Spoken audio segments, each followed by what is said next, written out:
You're not gonna kiss your wife if she had a beard?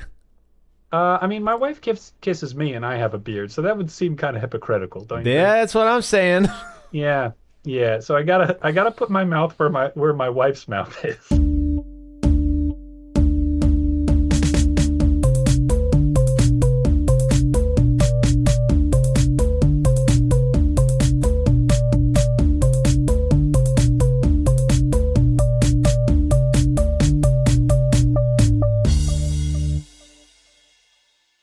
Hello and welcome to the Answers of Lemon, the smartest icebreakers from the dumbest dudes. Are you waiting for an ice cream at the local creamery? Do you want to know what to talk about with the old woman in front of you while she waits for her pistachio ice cream and your rocky road? Well, show her that the new generation's got a little something up their sleeve with a weird question from your boys, your god of odd, Connor. Here also to share a very good and valuable tidbit about strawberry ice cream. If you make your own strawberry ice cream, throw a little balsamic in there. It just makes it taste more like strawberries. It doesn't taste like balsamic, it just tastes more like strawberries. It's like how Is salt makes meat taste meatier. or Balsamic or makes or strawberries coffee taste and chocolate? strawberryer. Yes, exactly. Balsamic is to strawberry ice cream as Guinness is to chocolate cupcakes. And I am your humble host, Evan. Yeah. Do you have a fun fact or a fun tidbit to share about ice cream flavors? No, I don't. All I know is that if I opened a creamery, it would have that tea ice cream, and yours would be made of stroop waffles. Because don't think Ooh. I've forgotten about Stroop Waffle by default, Connor. That's episode fucking 2, my dude. Dude, I forgot about Stroop Waffle by default. What a good answer. Oh, man, now I really want Stroop Waffles, though. You're ready to kill me because I was like, oh, my answer's gonna be vanilla, and you're like, no fucking way. You can't make vanilla good. Yep, yeah. One of our rare exceptions to every answer is acceptable. That was just one, and you made it so that it would anger me. So the system Yeah, works. it's still a valid answer, but I know what buttons to push with you.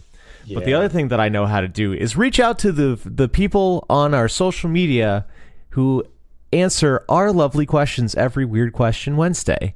So if you're listening to this right now, pay attention to what handle online, Connor?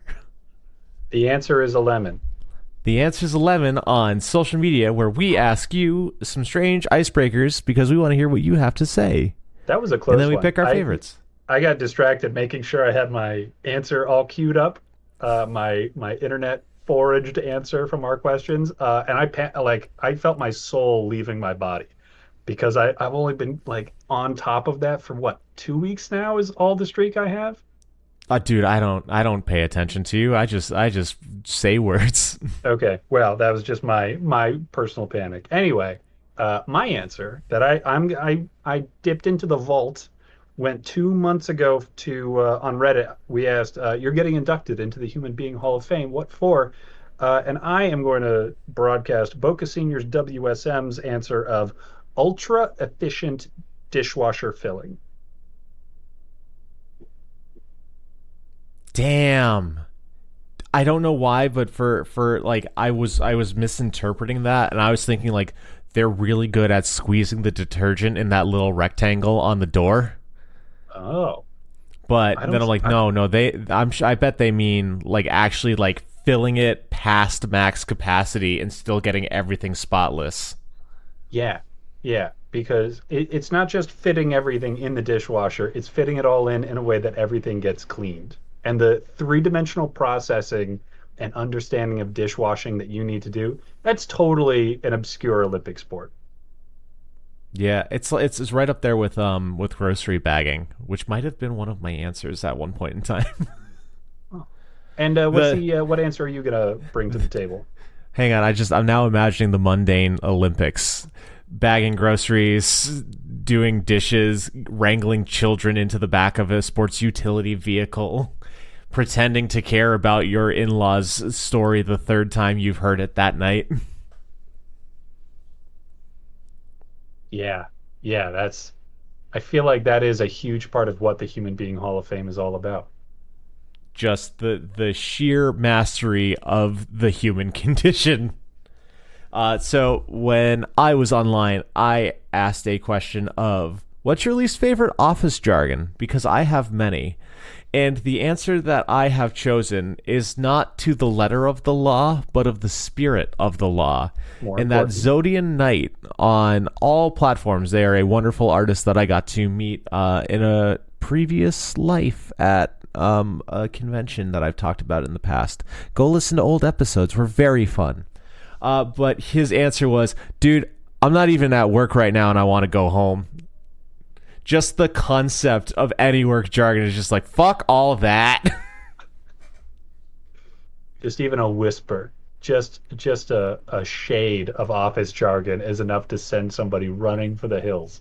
I need this not in my life. Take it away. But if you want cool art, his approach to anatomy and design and stuff, it gets a little bit playful because he follows the rule of cool to D&D translated to art. So as long as it looks bitchin', that's what matters, and I support that type of behavior. Absolutely. That's what art is all about. Right? I love it. But the story... if you want to get your stuff on the podcast, follow us at The Answer is a Lemon on your preferred social media. If we're there, you'll find us and say, hey, we'd always love to chat with you.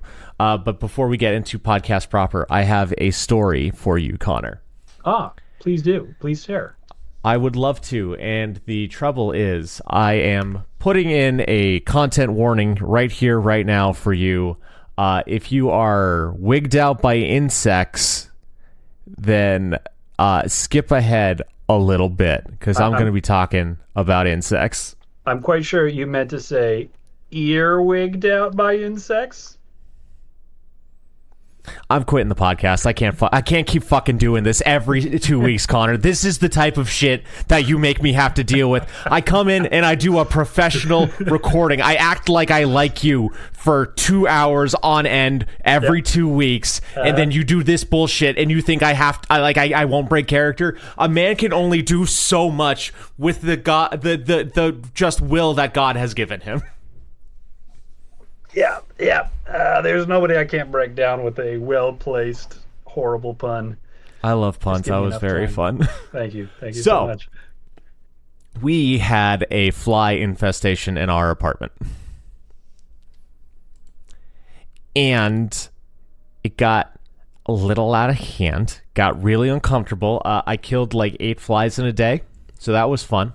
That's a lot of so we flies. go downstairs, and they're in our laundry room.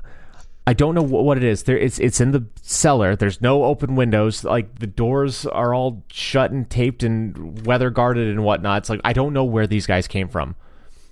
So Lee and I had it, and we're like, okay, put the fly tape up. Then we go away to the beach, which will be my answer for how you're doing.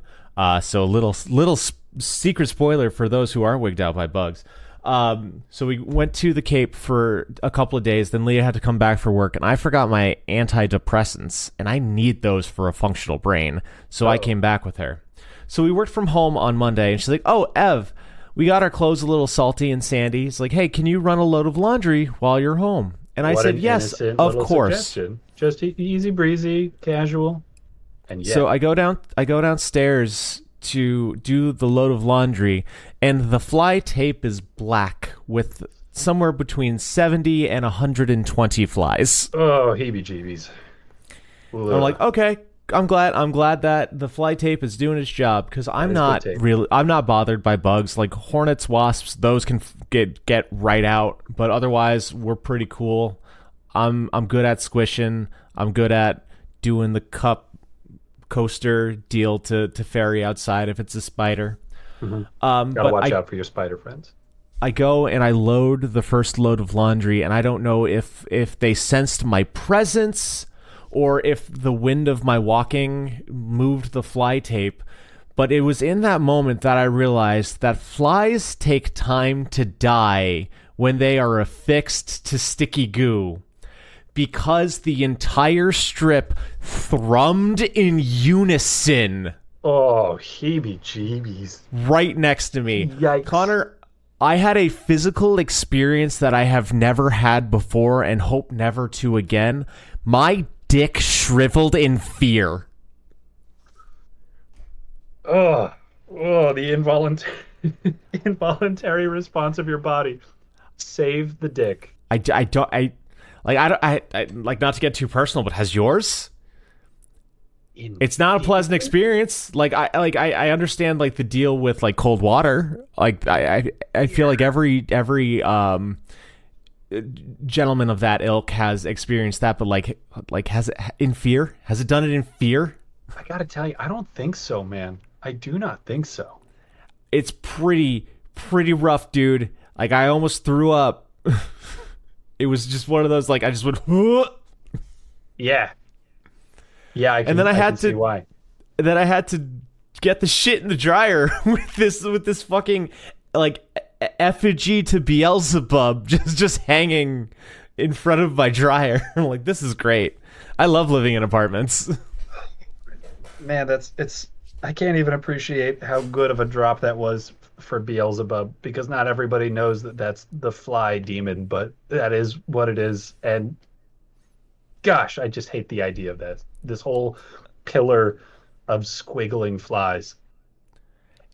The vibration noise was so loud. It was that like animalistic response just happened in the brain where it just went no. Yeah. Like it full body, all ape, no mind. The fly noise, just one fly, even like not even that close to your ear, already feels like it's dislocating something inside of you. It sends shivers up the spine, and to have that happen all at once, multiplied by I don't know how many flies. Yeah, bud. Keep your shit clean. But I think we'll end that there. So our insectophobia friends can come back to the podcast. Can we please have a happy ending? Or is the problem? Oh, dealt with? I threw them in the trash today. We're good. Okay, and the infestation, All more or set. less. We're good. Okay, We're good. I did the laundry before this podcast. Everything is fine. I'm just so glad to hear that my humble host is no longer living in a fly infestation. Yeah, we're great. So now that we're on to bigger and brighter things, how you been? Well, a little up, a little down. Do you have a fly infestation? I do not have a fly infestation, and that's part of my up right now is I get to count my blessings of being in a relatively insect-free home. Of course, there's no such thing as an insect-free home. I just don't need to worry. Like, I don't see them so much. I mean, you're the biggest pest there. Boom, got him. Oh, pretty good. Oh, that's pretty good. Roasted. Yep, I appreciate that. Put the meme on the Connor. Bam. So, went out of town to go to a funeral. Not a good time, but I did get to see a lot of family, be around people I don't get to see very often. And so, little happy, little sad. It's a very bittersweet kind of experience. It's good to meet up with family. It's sad to do it under rough circumstances. Yes, I'm sorry for your loss. No, thanks. I could have made that sound more flat. I'm sorry. Man, nobody ever says that correctly, so don't you worry about it. Yeah, it's one of those that's just like there's no way to feel correct about it. It's just it is the sad fact of life. I am glad that you had the positive other side of the coin of celebrating with the living. Yeah. Celebrating being a weird term for it, but it is. But yeah, and specifically for my lost family member, they did want to do a celebration of life, and so that was the tone. That's exactly right. Yeah, so bittersweet, but altogether doing all right. I'm glad to hear that. Yeah. How about you, man? Keep it up, bud. How's things on your side? How you been? Good and bad myself. Work sucks. Work continues to suck. That's just my life as an adult man. But other than that, outside of that, stuff's great, man. I'm just hanging out. I'm just going to the beach with my partner. After celebrating Cuervo Nation, we go and we take the party to the Cod of Capes, the Capes of Cods, Cape Cod, Massachusetts. I like the Cod of Capes. That's good. Just a masquerade fish with like the little just eye mask and a big flowy cape. Mm-hmm. That guy's gonna steal your bitch. Yeah, keep an eye out. Yeah, the Cod of Capes coming for your lady. Oh no, I was using bitch as a gender neutral term because that fish has got swag for all types.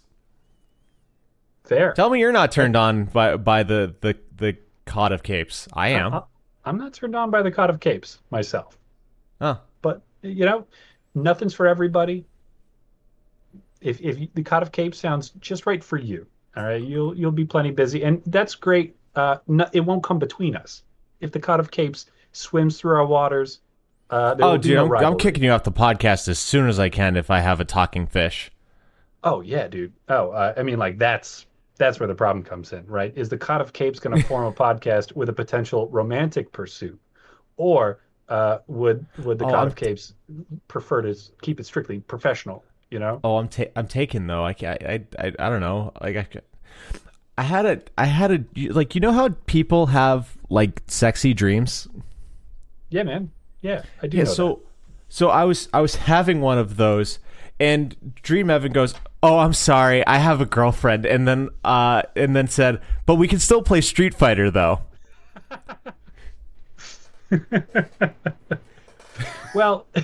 Well, you know what, man? Everybody has a hall pass system, right? If you haven't already worked it out with your partner, I think it's understood that if a talking animal who floats your boat should enter your life, that should fall into the hall pass territory. If nothing else, I'm gonna ask them to play Street Fighter. Apparently, at the very least, you can still get some Street Fighter in. I love Subconscious Evan. I love my girlfriend. Can we play video games, please? Mm-hmm, mm-hmm. I need to, but you seem cool. We can still be friends, right? Oh man. But yeah, no, we went to Cape Cod, had a grand old time. It was so Leah's grandmother has a house on the Cape, and then just a rotating cast of family shows up week by week. Nice. And that was our week, so we got to go and hang out. I got burnt again because I can't not go to a beach and not get burnt, apparently. But the fun story that I have that Leah really enjoys is just how bad at conversation I can be from time to time. I know this is a podcast about being good at conversation, but we're all human. Yeah. Sometimes you can't read a situation correctly, and you just act as an Evan. You step in it. It happens. So there were these little swallow earrings that looked like old suit buttons. Yeah. That Leah's like, "Oh, I can make those into cufflinks for you," and I said, "Done." But there was also a little brooch that was just kitty cat eyes and whiskers. So I was like, "All right." So I went up to the lady and I held out the kitty cat whiskers, and I said, "How much is this?" And she said, $15. Okay, it sounds like conversation proceeding normally up to this point. And then I hold out the earrings. I go, "How much are these?" And she says, for the two of them, $25. So I take the back to Leah. I'm like, "This is $15. Do you want it?" And she said no. So I put the kitty cat brooch away. Then I go up to the lady and I say, "I will take the earrings for $10, please."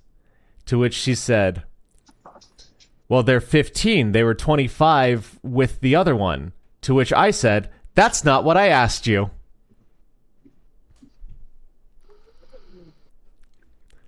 Yeah, that's a misplay, for sure. That's not how you talk to somebody in customer service. Yep. So that I said, "That's not what I asked you." And she says, "Oh, it's $15. What can I do?" I'm like, "That's okay. I'll go put them away. We only have $10 because we only had a $10 bill." And she said, "Fine, I'm losing money. I'll lose them if you just put them away. I'll take the 10." I am the hard ass, like Wolf of Wall Street deal driving motherfucker just by being a stupid fucking idiot.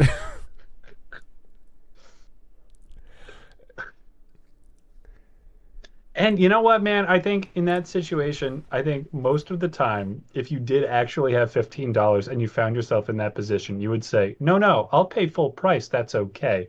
It's only because you actually could not pay the $15 that you would allow somebody to say, you drive a hard bargain, but I guess I can do it. I was just trying to be nice of like, I'll put these back for you. Yeah, but it turns out, I mean, that's why it's a move, right? Because there are actual people in real life who are reluctant to purchase things at a certain price, who do try to walk away because they're done with the interaction. It's not for a discount. I didn't have the money.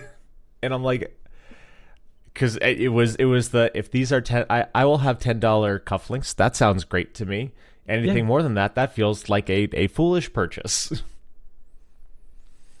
All right. And instead, you know what? this old lady at the beach thinks I'm a riotous asshole. But you know what? She made a sale. You've got cufflinks. I'm sure she didn't lose money on it. I think everybody got what they needed in that situation, except for that lady. Maybe could have used a little bit more politeness. But you know what? That's just a mistake. In my opinion, she was just one of the like grumpy old New Englanders. Mm-hmm. Okay. So I was like, there's no making that type of person happy. Perhaps not. But what will make me happy in this moment, Connor, is if we get to some questions. Right. Who's on die duty today? It's always you now that you have yours. It's always me now. All right. I'm just going to rummage through these things for a little. All right. Here we go. I found it. Fill the dead air. Rum 34. 34 is, what fictional technology or magic item do you want to exist? Oof. You know, I could really go for an all-purpose magic wand. Okay, what kind of dish detergent knockoff cheapo deal is this? What do you mean? I don't know. I feel like when all-purpose is in a household object item, it's usually the junk you get from the job lots. This is the poor man's version. I'm just thinking, like, I don't want a like staff of fireballs. I don't want a wand of levitation. I just want a magic wand for spell casting. Okay, so like the classic, like Merlin does everything, flick of the wrist kind of deal. Yeah. But I think just to balance it out, because that feels more right to me, I do want the magic wand to be a little bit mischievous. Like, it should misbehave a touch. You know, think more like... so it's sentient. You know, yeah, it's magic. Are we getting Fantasia up in this? That's it, yeah. And that's exactly what I was thinking about. I'm thinking more like Fantasia, you know, because that magic wand, it should not allow me to misuse it. And if I'm trying to be lazy and get out of my chores in a way that doesn't feel right, the magic wand should put me back in my place. You gotta do it before your wife gets home. That's right. To song. Yeah. Because it's her magic wand, I guess. Yeah, I mean... That's kind of how your household operates. I want my wife to be Merlin, and I want to steal her magic wand when she's not around. Does she have a beard? She does not have a beard. She has a beard, but it's very detachable. You're not going to kiss your wife if she had a beard? I mean, my wife kisses me, and I have a beard, so that would seem kind of hypocritical, don't you? Yeah, that's what I'm saying. Yeah. So I gotta put my mouth where my wife's mouth is. And if that happens to be surrounded by a beard, that's just what it is. Oh, now it detaches onto you. This is Oh, a now it's monkey's like, paw situation. I don't know. It sounds like to me that's like a fun, cuddly friend. Like just like hops on and like maybe like just like cuddles up on my shoulder, like wraps into a little like spiral and just like goes to sleep. It's magic, right? It's a magic beard, No, that's surprisingly cute. isn't it? I don't want to give you credit, but fuck you, you're getting credit. It's a little uh, bit creepy, but so are the most cute things.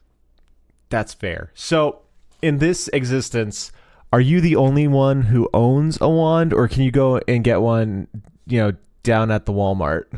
I don't think you can just go get one down at Walmart. I think it's probably an elite group, not too many folks, and certainly I never made the cut, which is why I need to steal my wife's wand. But yeah, there's like a cadre of sorcerers around the world, I think. Okay. Okay. If it were a Magic the Gathering card, it would be what's it? It's like common, uncommon, rare, mythic, so it'd probably be rare. Yeah, I think so. I might even go. I know, I think I'd go so far as to say mythic. Like Okay. everybody who has a wand knows each other on a first name basis. It's a pretty tight club. Like fewer than the amount of presidents of the United States. And your wife has one? Yeah, Like, I she's know she's really awesome. good at emergency preparedness, but like, damn. She's just awesome, man. She would, and All she'd right, grow a credit to beard to acquire it if that's what it took. and you'd give her a old smooch. I'd smooch her beardy face. Okay, I love it. I love where we're at. I want a teleporter. That's a good answer. I want a teleporter real hard. I was actually like just talking about wanting a teleporter on one of the freaking 4 times how many times there and back again, a Bilbo Baggins story twice. So the one of the 4 times that Leah and I were driving between the Cape and our apartment, I was talking about, man, I really wish we had a teleporter. I just want you to know I have no idea what mini conversation math you just did in your head, but I don't care. I agree. I would also want a teleporter. Yeah, because like the way that I see it, it's like the video game teleporter, where like you can't be like inside the vault of Fort Knox. Like that's not how this works. It has to be like a realistic place to your life. Like instead of buying an airplane ticket, like you can buy a like teleporter access to like Beijing, and you'll like allow it. Like the system will allow it. Okay. But like the places that you go regularly, it's just like a built-in, like you just get it. Like when you go to a new town in Pokemon and then you can just fly there. Yeah. It's kind of like that deal. Okay. Okay. So I see two options here. Either Yep. once you've gone somewhere, you can go back there. And that doesn't mean like the living room of your best friend's house. That's like the front doorstep of your Yes, best friend's exactly. house. Yeah, there's still got to be boundaries in this Right. situation. Right. Right. And so like you only ever have to fly one way because once you get there, you can just teleport home and then teleport back there at will. Yeah. So like the way that I see, like I'm imagining this teleporter in this moment, it's like you buy the home launch pad kind of thing. Mm-hmm. So like you go on it, and then it'll like zap you to wherever you want to be, and you've got like a recall button on your, I guess fucking Apple will have an iOS app for it because this is the fucking shitty world we live in. So you just hit the return button and it zaps you back to your launch pad. What do you think it says about you that when you suspend your disbelief enough to develop teleporter technology, that Apple still owns it? Because Lee and I were also talking about like they're probably working on teleportation like technology. You reckon? Yeah, I think they need to work harder at it. because we don't have it yet, and I Yeah, really not much- fucking want it. I Not hate much to show driving. for it. Okay. We're All too right. we're Now, too busy making police dogs with guns. yep, that's true. That we are. If we anybody spends any time trying to do that, then yes, we are far too busy. Like, we could be the Jetsons. We could have flying cars. We can walk our dogs on treadmills in space. And instead, we have Amazon. Sorry, I'm grumpy today. Well, now this introduces a new problem because now you're thinking about this like a technology that you go to the store and you buy. That brings a certain amount of realism to the situation. This is not like in my mind, it's not just fast travel. This is like a sci-fi teleporting pad. Now, every scenario that I've heard of, that means your molecules are broken down at site and then reconstructed exactly the same somewhere else. Is that Okay. more or less how you're thinking this works? I wasn't thinking that deep. Okay. Well, that's how I was thinking. And so now I need to challenge you. Would you still be you? I don't care about the fucking ship of Theseus conversation around teleporters, Connor. I could not fucking care less. I knew this is where you were going, and I'm sorry to chop you off at your knees, but it does not matter to me. Oh, man. All right. What's your thought, though? You did. You did. You're just dead. Every time you do that, you die, and someone has constructed a new version of you. Okay. Does your soul hop into the new body? I don't think so. I've never heard of any scenario in which sci-fi starts allowing for the hopping of souls. I think you So just does did. the new body get a new soul? I don't think it does, man. I think at this point, when we reach this technology, we are trying to surpass God. And I think that God has accounted for it, and that our souls do go into our new non-corpsified body. Because as Mac from Always Sunny would say, with Jesus everything is possible. So jot that down. Would God swap the soul? Ooh, I don't think so. I don't think so. I think that's the point where we get punished for our hubris. I think Big G's gonna dunk on you in the afterlife and be like, "Man, I could do whatever the fuck I want. I made a rock that even I couldn't lift, and then I lifted it. I'm omnipresent, omniscient, and omnipotent."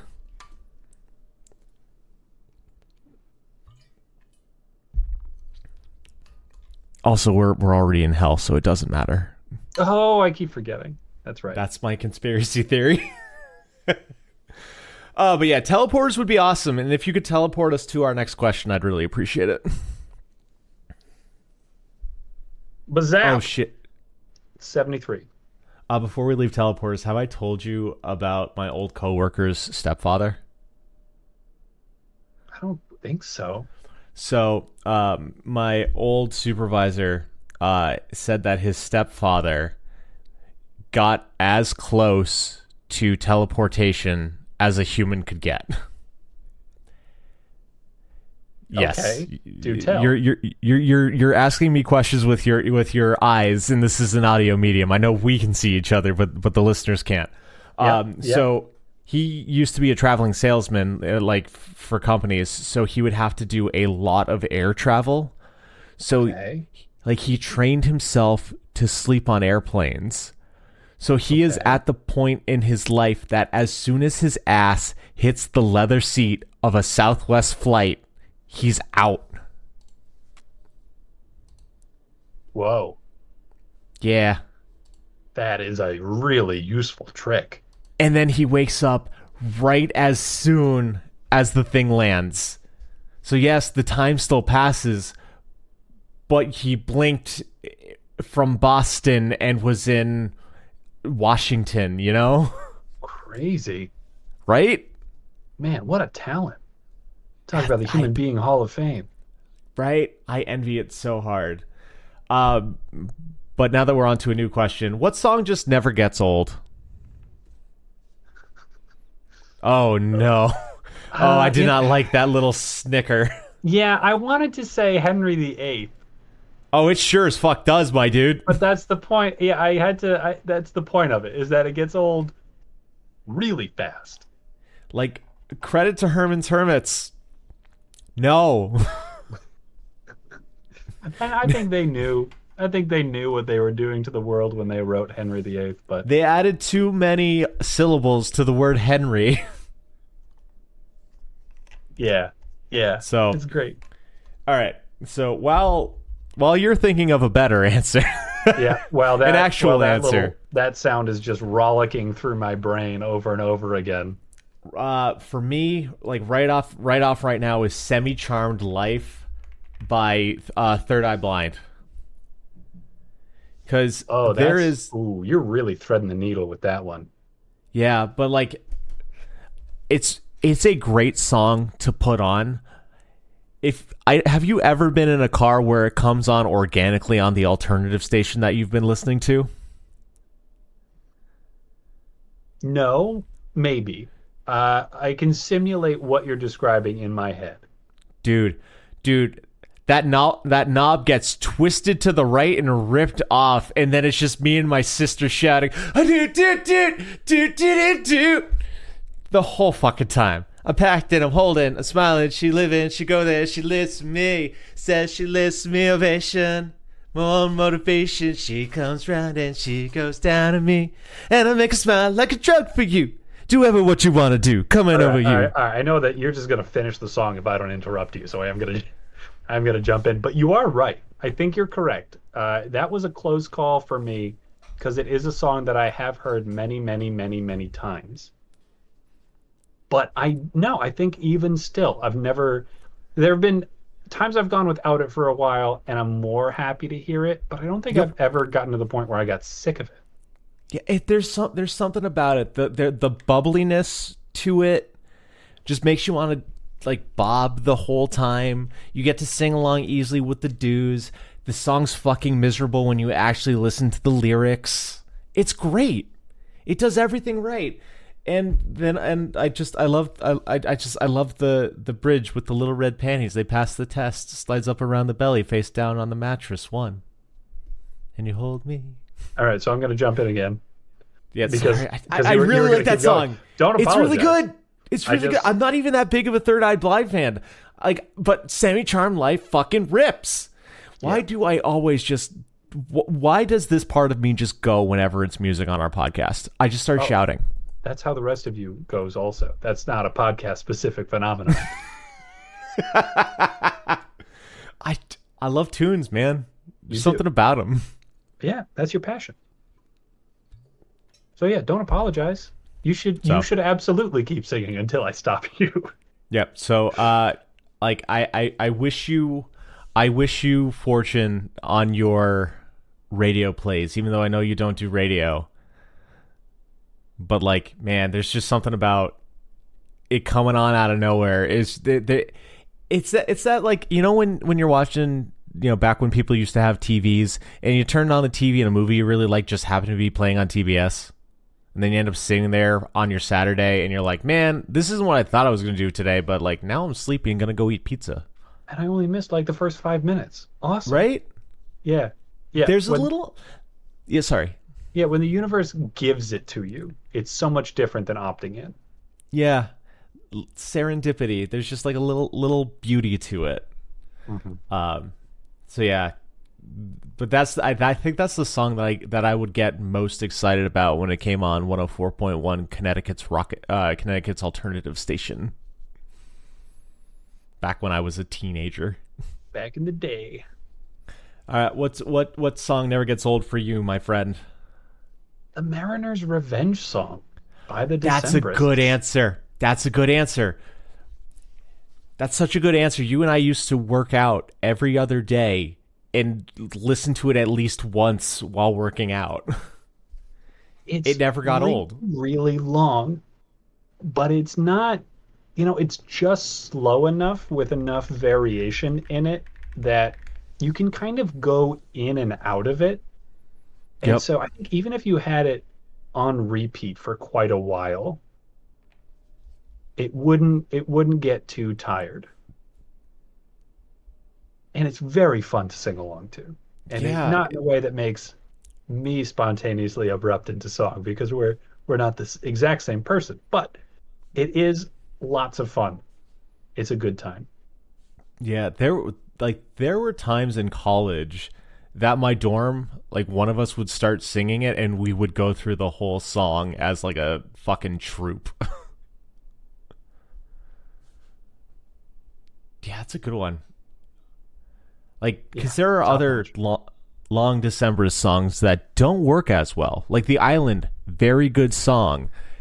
Little sleepy at parts. Like Mhm. The Crane Wife, I really like the KEXP version with just Colin Malloy and a guitar in full. That's really good, but that's a one and done for me. The Tane gets closer though. The Tane is 20 minutes and it gets closer, but to be fair, that's like 5 songs rolled into one. Whereas the Mariner's Revenge song is one long saga. It's a good time. I highly If you recommend had it to anybody who has not already listened to it. a recommendation that I will give about the Tane is put it on late at night and go lie on the hood of your car with someone you love. That's a Did that very with Leah. big recommendation. Did that with Leah early on in our relationship, and it was a very nice night. And then I didn't know I had it on my iPod twice, so it just started up again, and we said, "Can't do that. We got to go home." But now you and I, Connor, need to go on to our next question. Number four. Oldie, is Number it a four. goodie? Oh, ooh, this is a dangerous one. What opinion survey would you ask the world? Oh, wow. The whole world. The whole world. Oh, now God, this is that's an old one. really tricky. This one's so old I don't ever remember asking it ever once. Yeah. Yeah, I don't think this has ever come up in conversation between us. So I'm really trying to stretch my understanding of humanity to its broadest because I want to try to like account for some American bias. I want to account for being white and like in my age group. I think, but I also have enough psychology training that I know that what you ask people, they're not going to tell you the truth. They're going to tell you what they think is the truth, which is less interesting than the truth much of the time. Dog, you're a fucking nerd. I'm asking people what their favorite song is. The whole world? Yep. Yep. And since I have this like magic world asking survey, I've got the capabilities to compile the data. So like I'll be able to see which ones get voted on multiple times. I'll be like, all right, cool. I get to check them out. That would be fun to share with the world too. I think that everybody would want to, not everybody, but virtually everybody would want to know the breakdown of the data that you could collect with that and know what on that day at that specific time, what was everyone's favorite song. Yeah. Yeah. Because that one, like, I did a fucking good job encompassing a bunch of people, and I didn't even think half of what you did, man. It's even deaf people like EDM because the bass is heavy. You feel the thrumming of the speakers. So I get to find out what everybody likes, and then I get a bunch of new tunes to check out, and then enjoy, and then yell about on a future podcast because my brain is just music. It's just music all the time. Apparently, it's all I can do. I'd say Carly Rae Jepsen, but then we're gonna get no views on whatever social media posts we make because for whatever reason I feel like there's a Carly Rae Jepsen censorship online, and I'm not here for it. That woman is a queen. Yeah. Yeah, but more like Kersey Ray Jepsen. Dude, Oh, I was at Provincetown and I didn't expect to hear Carly Rae Jepsen, and then I did. I'm like, oh yeah, she is a queer icon. is she? And then I jammed out. Oh, big time, dude! When I saw her at the Big E, it was me and the entire Western Mass queer community having a grand old time. Huh. I did not know that. Oh yeah, yeah. All right. It was cut to the feeling, by the way. Great my song. answer to what is your favorite song in this moment right now. I don't know. I guess I would say the Rufus Wainwright version of Hallelujah. I don't know why, but that's just what's coming to the top of my head. I love and appreciate you, man. Yeah, We're yeah, so fucking different. yeah, yeah. You can't argue that's not a fantastic song. No, but I don't ever. I've never once reached for an iteration of Hallelujah. Something about the Shrek soundtrack just did it right. Somebody. Also very good. Also really good. Yeah, Uh, the Shrek soundtrack does kind of slap. it does. Yeah, no. My Beloved Fucking Monster is another great one. Bad Reputation. What's the Counting Crows song about being in love? Accidentally in Love, but I think that might Yeah. be Shrek 2. Is it? I think it might be. I think Either the way, Shrek 2 soundtrack was pretty good too. I waiting on a hero, holding out for a hero. Come on. Yeah. What the fuck, Shrek? Yeah, no, What? they really nailed it. Man, like I understand that Shrek's a meme, but like memes are born in truth, much like stereotypes at times. It's just like, yeah, there is just like a relatable human aspect to it. And Mhm. they just did a real fucking good job with that green boy. They did. They did. So what are you asking the world, bud? I'm gonna ask the world. I'm torn between two. I'm gonna go for what scares you the most. Ooh. And I think that you would get a really interesting answer based on age, but Yep. also I think you could do a lot of comparing between the people who go for physical fears and people who go for like abstract existential fears. You know, you get a lot of people Yeah. who just be like snakes, and other people talking about the crushing responsibility that is determining the course of your own life, knowing full well that although you are not in full control of yourself, you will still bear the consequences of whatever choices you do make with the limited capacity that you have to make those choices.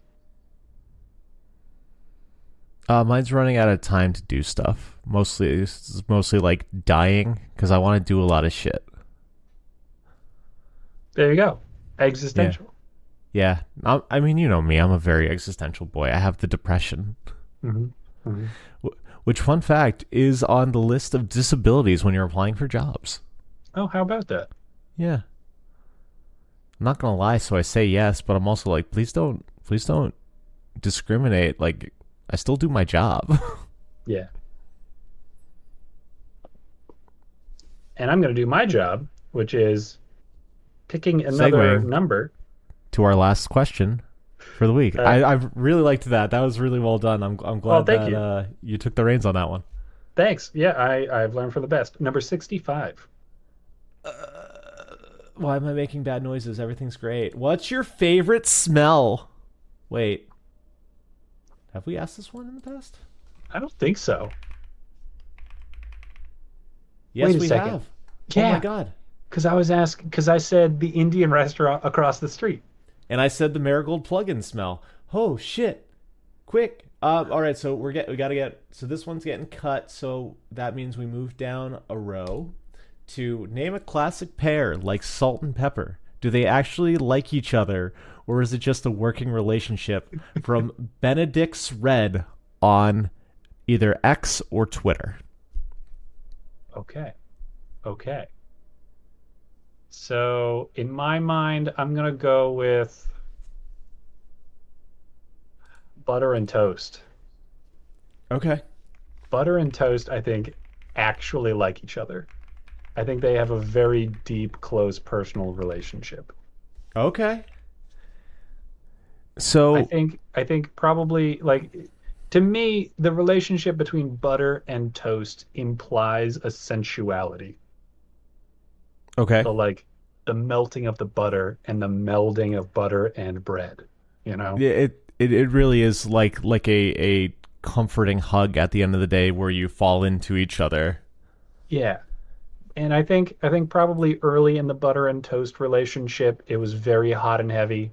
but I think since then it has become a much more like calm, relaxed, warm, maybe more like a friendship kind of a relationship that comes with it's still all the physical comfort that they were getting in the first place. Then around their like 15 to 20-year anniversary, they start experimenting with jelly and marmalade. Exactly. Exactly. Open up the Okay, butter toast relationship. because that was going to be my question of just like, well, what about when like, because I put jelly on my butter and toast. Like I don't do toast and jelly. I have the butter on there. If you haven't done that, it ups it so hard. Like I have. it is so much better than just bread and jelly, and you're because that little bit of butter. It's that specifically is a diner combination for me. I've never done it outside of having all pre-buttered toast and the little tiny square The packets little of jelly. little Concord. What's it? Smuckers. That's the brand. Smuckers, yeah, Yeah, that's it. I can see the little thing. No, that's how my mom made it. Growing up. Huh. So I didn't know that people didn't do butter with jelly. So what do you think? Do you think I've got the right sense of the butter and toast relationship? Yeah, it feels very homey, and I don't know if that's just because it's related to breakfast foods for me, which feel very like home based, growing up, comforting. Like it's maybe not the best nutrition, but it fuels your day. So it's like taking care of you. So it has all of those kind of connotations of like love and home. Yeah. At least for me, because I came from a loving home where they made me toast a lot. I ate a lot of toast for breakfast. Toast is really good. Toast is That's really that's good. one of my preferred late night snacks now. My bocce used to toast her bread like brown on the edge of black, and she would like the I can't believe it's not butter tubs always used to be rimmed with black crumbs from spreading onto the bread. This is awakening a lot of memories from my grandma also. Bocce still eats a lot of toast. It's just not as dark anymore because I think Uncle Joe makes it for her. Now, I think on the other hand, I would imagine toast and margarine having a very business-like relationship. Like, Yeah. like I've got to shoot a scene with margarine later. Like, it's like an actor, like kiss of like, there's nothing personal about this. We're just doing our jobs. Yeah, they're like, to be fair, marmalade's great. Big fan of that orange spread. But yeah, Oh, it I wasn't doesn't. thinking marmalade. I was thinking margarine. Margarine, sorry, I was thinking marmalade because I really liked margarine on toast too. Uh-huh. Uh-huh. Yeah, Jaja used to eat that when I was a kid, so that has a lot of like childhood nostalgia. Oh, that Yeah. does sound nice. Yeah, margarine I could give you as the kiddo. Just like Strictly this for is the deal. fetch. Yeah. All right. What about you? What's your classic pair? My classic pair is hook, line, and sinker, and they are a chaotic thruple. Like they are in and out. Like somebody's always fighting, but like, yeah, it's like there is love and romance and passion there, but like it's a lot. Not It's functional. a lot. Really not functional. No, Yeah. Yeah. It's the story that you hear of like, oh, I was talking to my girlfriends, like I gotta tell you this, and it's the story of hook, line, and sinker. I think, yeah, if they didn't have the professional relationship, they would have gone their separate ways by now. But there's just too much in that career that binds them together, and they try to keep it professional, but they inevitably fall back for each other and try to make it work on a personal level, and it never really quite does. Yeah, because like they're like I don't see them like I don't see them as like seeing themselves as poly of just like we're all. I don't know if they're all like just is like breaking up and getting together. Oh. But like they are poly for like the group. But like they wouldn't bring in, like hook, line, sinker, and Bernstein, Right. I don't know why I went like fucking law office names.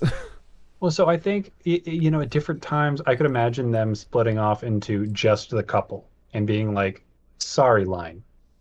But hook and sinker, we're going to go monogamous. This throuple thing is not working out. It's going to be me and sinker for a while. And then line winds up getting one of them to stray, right? Yeah. Eventually, like, they can't, like they pina colada, they get caught in the rain over and over again. With each other, like the song. Yeah. Yeah. And like line comes in and is like, listen, hook, listen, sinker, you're both cheating on each other with me, and I'm not going to pretend that's not happening anymore. We're obviously meant for each other, the three of us together. We'll make it work this time. We'll be better. Yeah.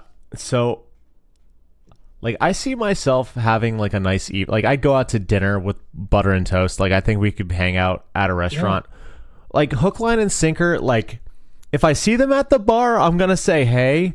But like, I'm not going to any of I'm not going to their like pool party. Like that's just gonna be messy. I don't know. I kind of like the sound of it. I mean, it's not a good part of me that would show up to their pool party because I'm just there to pick up gossip. And just like, because what would be more fun than finding somebody like you haven't seen hook, line, and sinker in a couple weeks, and you're like, so what's going on with them? You're like, oh, you have no idea. That's what I'm saying, and this is what I'm saying. Like, you're gonna come to me and be like, "I just got back from the party, Ev." Yeah, I'll show up to witness on 100%. So, but yeah, I don't see that group without like chaos is the best word I can come up with. Like they're a messy group. Yep.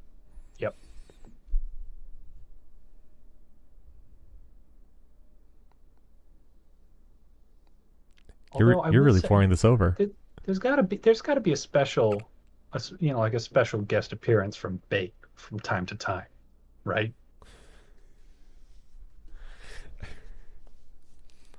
Just like an agitating agent that comes onto the scene. Just to fuck with them?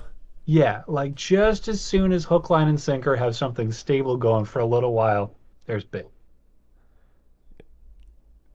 Yeah, that's fun. I'm glad that I waited while I watched your eyes dart in contemplation.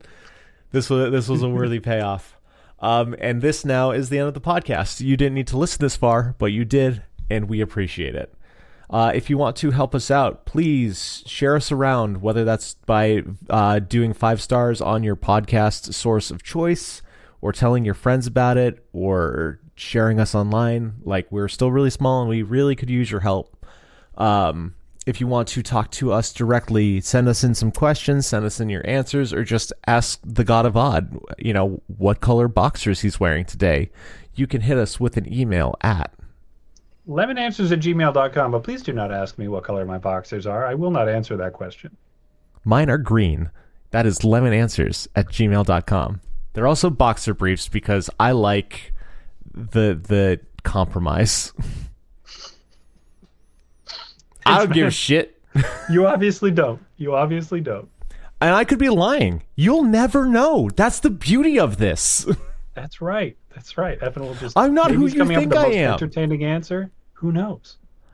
Like, I'm Evan on the podcast. You don't know me in real life. Go watch a Super Eye Patch Wolf parasocial video. You'll find out real fucking fast. Yeah. But we do want you to get parasocial with us. And you can on your social media of choice. You can find us at... The answer is a lemon. The answer is a lemon. We're on all the dumb ones. We post at least once a week asking you a question. Got other funny stuff from the show other days. It's all a good time. Love you. Bye. Bye.